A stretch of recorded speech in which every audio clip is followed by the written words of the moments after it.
I was setting the last platter of roasted chicken on the dining room table when my phone buzzed. A quick glance at the screen showed it was my husband, Jallen. He should have been at the law firm working late. "Hello," I answered, wiping my hands on a dish towel as I hit the call button. "Astra, we need to talk." Jallen's voice was as calm as if we're discussing tomorrow's weather. "Next week on Wednesday, the whole family is heading to Palm Springs for a week. I have already booked the plane tickets in a vacation rental." My knuckles went white as I gripped the phone, a sudden familiar tightness clenching in my chest. This was the third time. My voice, eerily composed and calm before the storm, came out sounding unnaturally placid. "The whole family, you say? Your parents, your brother Marcus, and his new girlfriend, your aunt, and your cousin. That's 6 people." I forced a deliberately cheerful tone. "The rental you booked only has 3 bedrooms. And if there are too many of us, it'll be a hassle. So you wouldn't have to come." I took a deep breath, my eyes scanning the meticulously prepared meal on the table. 2 main dishes and a soup. All of Jallen's favorites. Now, all that food, along with my hopes for a quiet dinner together, was destined for the garbage. "Oh, I see. Well, you all have a wonderful time." My voice sounded like a distant echo. "I knew you'd understand, Astra. You're the most accommodating person I know."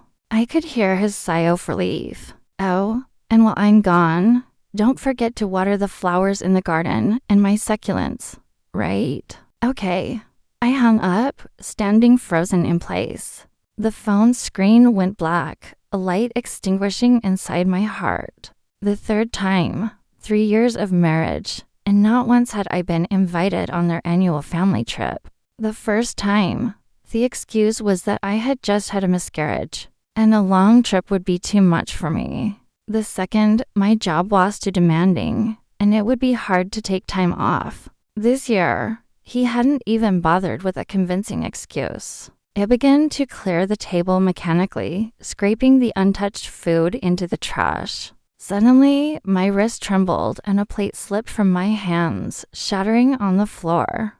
The shards scattered across the tile. How they looked so much like me at that moment. A marriage that seemed brilliant on the outside yet crumbled at the slightest touch.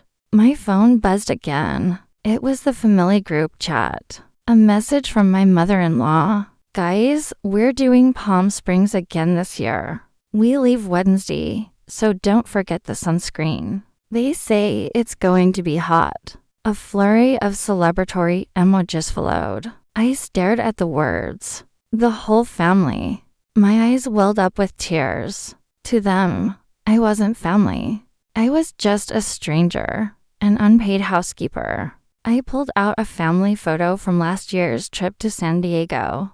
Jallen had his arm around his brother Marcus. My mother-in-law, in a flashy sundress, sat in the center, and my father-in-law, looking solemn, stood to the side. Next to them were his cousin and Marcus's girlfriend at the time. All 7 of them were beaming with the blue ocean and palm trees in the background. That day, I was home alone with a high fever.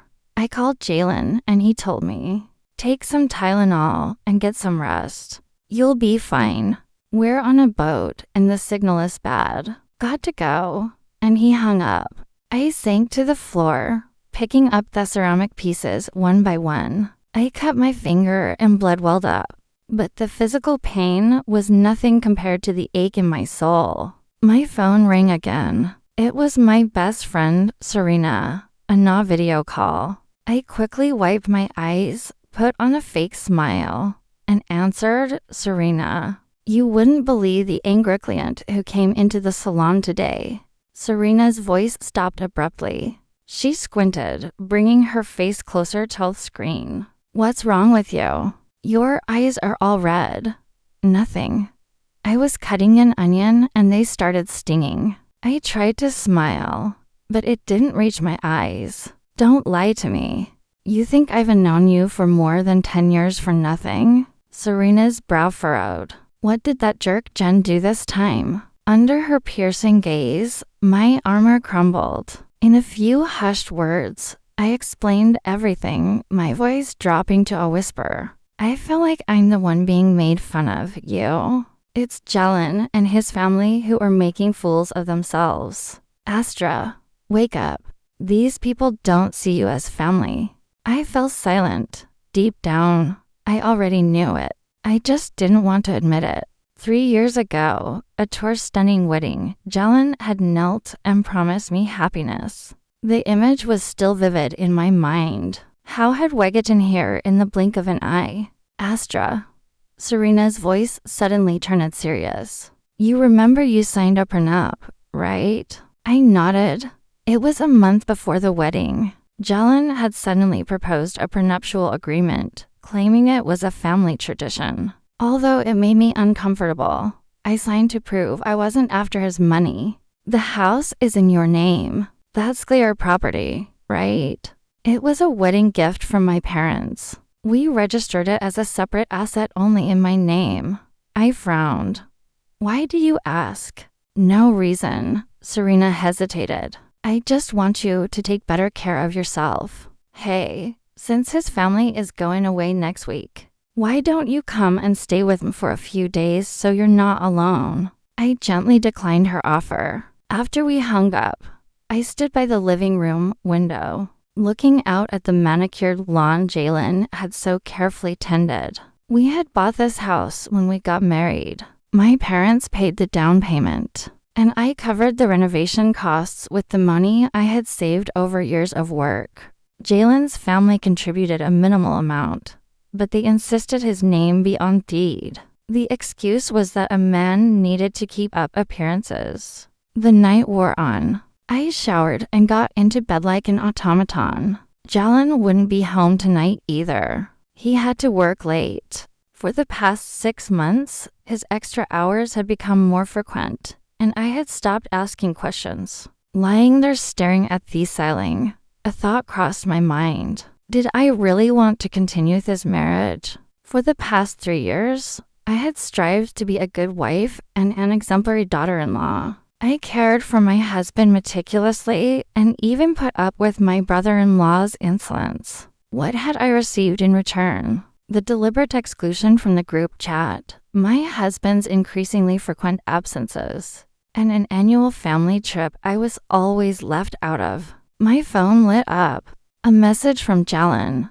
Honey, you still awake? I'll be gone next week, so make sure to lock the door tight. Oh. And Mimum wants you to buy her some gifts typical of Palm Springs. Buy some nice gift boxes tomorrow and get them ready for her. Reading the message, I started to laugh, laughing until I cried. That's it. This is really the end. How long do you plan to keep lying to yourself, Astra? I wiped my tears and sent a message to Serena. Are you free tomorrow? I need some legal advice now. The cold moon shone high in the sky. I knew some things were irreversible. The morning sun crept through the bedroom curtains. I opened my eyes, but the other side of the bed was still empty. Jallen, as expected, had not come home last night. It was the 7th time this month. I got up and opened the closet. My fingers brushed past countless dresses before stopping at an elegant pantsuit. I chose it on purpose today. Jallen always said dresses made me look like a model wife. I washed my face and looked at myself in the mirror. My 29-year-old face already showed profound exhaustion. The fine lines under my eyes and my dull skin were a testament to 3 years of a repressed life. I covered the traces of last night's crying with makeup. Ding dong. The doorbell rang. Through the peephole, I saw Serena's signature short hair and sharp gaze. She was holding two coffees in a paper bag with the delicious smell of pastries. I knew you wouldn't have had breakfast. As soon as I opened the door, she put the food in my hands. I got you an Americano with a little milk and no sugar and your favorite croissant. The rich aroma of the coffee comforted me. In this city, besides the barista, Serena was the only one who remembered my preferences. Jallen didn't even know I was allergic to peanuts. Last year at a family gathering, he insisted on serving me a salad full of nuts, saying it was delicious. Tell me, what kind of legal advice do you need? Serena took her laptop out of her bag and got straight to the point. I stirred my coffee and began to speak, weighing each word. If I wanted to get a divorce, how could I protect my rights? Serena's eyes lit up. Finally, you've come to your senses. She quickly opened several files. First, we need to clarify your financial situation. You said the house is in your name, right? Yes, it was a gift from my parents. I registered it as my exclusive property. But after we got married, Jallen insisted on adding his name. For appearing's sake, he said, and I, being a softie, agreed. I forced a bitter smile.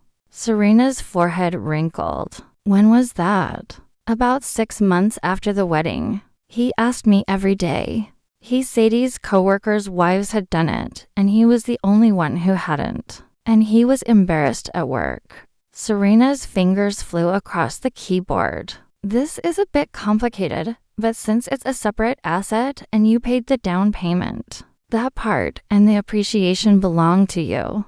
Who paid for the renovation? Must Lime. With the money I saved from work, about $70,000, Jallen's family contributed about $15,000. Do you have proof? Yes, I kept the renovation contract and all the receipts. Serena looked satisfied. The next thing is to gather evidence. Do you know exactly how much Jallen earns? The question left me blank. Jallen's income. Since we got married, we'd each managed our own money. He had given me an approximate figure, but I had never asked for the details. He earns about $100,000 a year.